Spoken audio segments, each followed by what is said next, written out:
Every policy has its merit, has its demerits. आज अगर कहा जाए कि 1950 टू 1990 में पब्लिक सेक्टर्स को क्यों इतना कमांडिंग हाइट्स दिया गया था, inward looking strategy foreign trade में क्यों था, आंसर इज सिंपल, उस टाइम वो जरूरी था। इसका मतलब ये नहीं है वही पॉलिसी जिंदगी भर चलेगा। सो 1991 ऐसा हालत आ गया है इंडिया का कि उसको लिबरलाइज करना ही पड़ा। Then the new economic reform of 1991 was also not an unstained blessing. उसमें भी problems था. So there were demerits, and that is the reason why we are doing the critical analysis of the new economic reforms of 1991.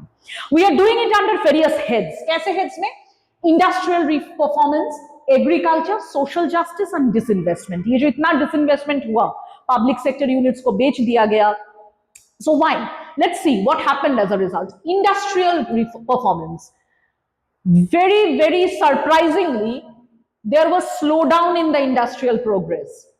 Domestic industries suffered because now India opened door for all the foreign goods. Reduced government investment. Government stopped investing in power generation, making roads and railways. So economic infrastructure was suffering a great.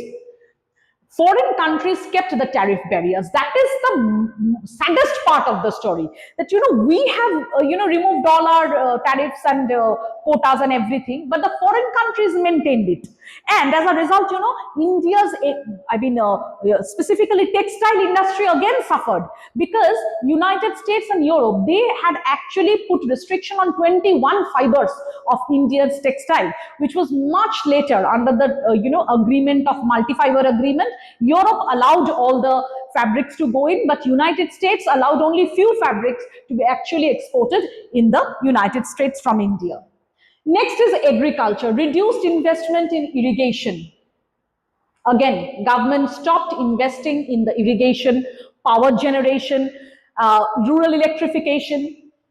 No subsidy. Subsidy was completely removed. The fertilizer subsidy was completely removed, and that did hurt the very poor farmers. No MSP, minimum support price.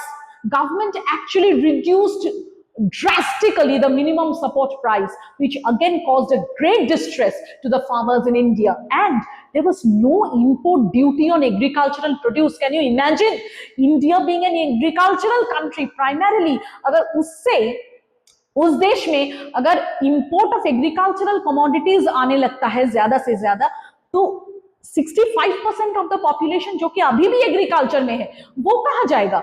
So agriculture also did not see much sunshine in their life. Social justice, entire development, as you can see, is completely city based due to outsourcing. The service sector industry actually had a boom, starting from cyber cafes, hospitality industry, health industry, this call centers, then this, BPOs, then all sorts of encryption, editing, accounting, all these service industries actually flourished so much that entire development became city based, क्योंकि city में ऐसे तरह तरह के specialisation का education मिलता है, rural areas में नहीं मिलता. So entire development that happened was completely city based development. Increase rich poor divide. Obviously, some people are getting richer, the poor people of the rural areas are getting poorer due to the poor condition of agriculture. So the gap between the rich and poor, it is going on increasing. Production for upper class, the entire production strategy became so capitalistic, so market based, that the upper strata of the society who has the purchasing power, okay, they only could purchase. So it was the time that India saw a surge in the consumerism. Itna consumerism बढ़ गया, and the shopping malls, the brands and everything that came into the country. And who are they catering to? They are catering to those people who has money. So the upper strata of the society was really benefited, and the poor people are getting poorer and poorer in this particular system. Disinvestment. Government did disinvestment of the public sector units or the government companies. Okay, well and good. They gave special status to profit making into PSUs. But the PSUs, most of the public sector units that were sold in private hand, they were undervalued. They were sold at a much lesser price than they deserved, than their assets deserved. Also, the proceeds from the sale of shares of PSUs, मतलब PSUs को बेच के government को जो पैसा मिला, क्या किया गवर्नमेंट ने? अपना फिस्कल डेफिसिट को कॉम्पनसेट किया, ना कि उसने कुछ सोशल इंफ्रास्ट्रक्चरल या इकोनॉमिक इंफ्रास्ट्रक्चरल डेवलपमेंट किया. So basically other than clearly other than increase in the production level and increase in GDP as a result, okay, and increase in foreign institutional and direct investment, those things increased. But if we see very, very closely, the other factors do not show much of, satisfactory, data.